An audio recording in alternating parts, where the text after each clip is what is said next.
Another meeting that I took part in was in Baltimore, and again we got to discuss our impressions, because it was in September that we got to talk about the first experiences that we had about teaching and all that with other teachers in the area, Fulbrighters, and it was really useful. I felt like all the way through, I felt that we were taken care of, so we weren't like left alone, so that we would do our own jobs.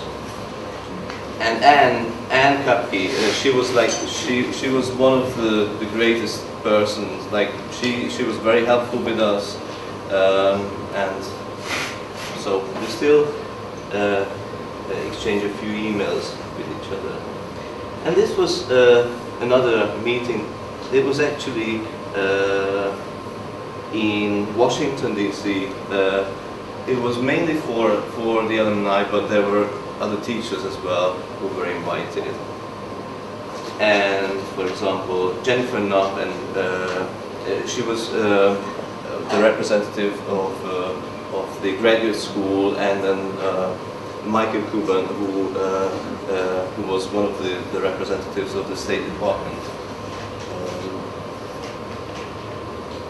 If you can read what it says, like on the front of the building, it says "No Child Left Behind," which is the kind of slogan of the educational system in New York, so that equal opportunities have to be created for every student, regardless of background or anything. And I think it was a nice slogan itself.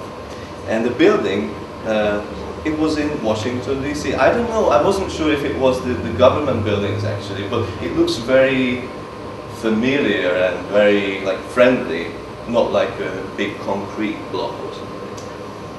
And then now I'd like to tell you a little bit more about the school, IS 318. And while I'm telling you these things, I brought along 3 books. One of them is the yearbook of the school, so if you'd like to perhaps have a look at this.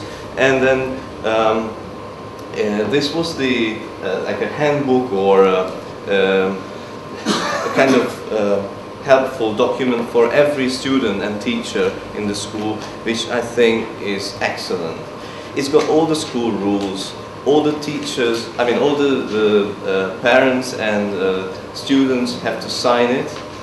Not, well, I don't know if it's changing in Hungary, but still the amount of rules and the details that were given for teachers, students and parents, it's incredible and it's great.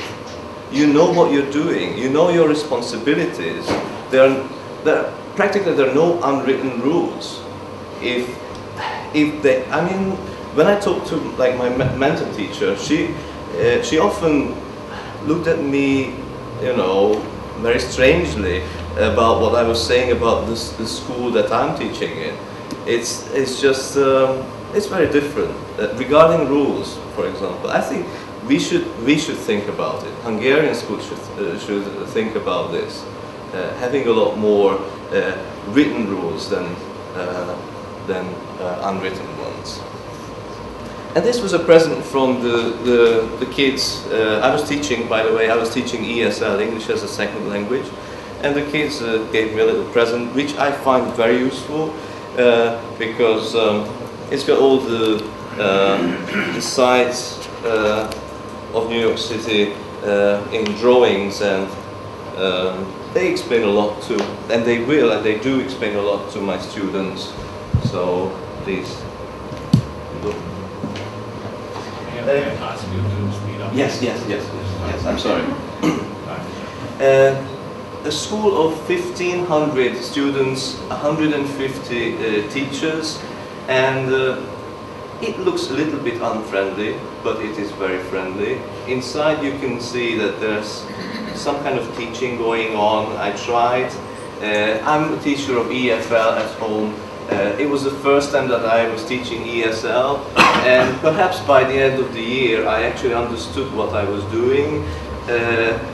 I did try hard and I enjoyed it. I think I brought home a lot of experience from what I was doing there with these students, and they were very kind and friendly, and we had times when we could relax a little bit. This was our classroom, by the way. Yeah, so school trips were of many kinds. We went to this farm, for example. Some of the kids hadn't seen any farm animals before, so they did find it important to show them what real life is. Another trip to Staten Island and Ellis Island it was, and then we did this after-school activity. It was called a Hungarian club, and my wife was helping out as well, and they experienced what Túrogombos has to be like, Hungarian way, and they enjoyed it. They really liked it. My mentor teacher in the background, she was really kind, and we made we became really good friends. We also did drama with some of the students. My wife was helping them showing them how to paint eggs. And then we got a little bit more relaxed with some of my Latino colleagues.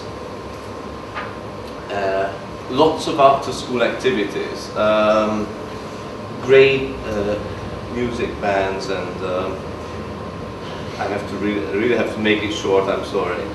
Graduation, it was very important for the students.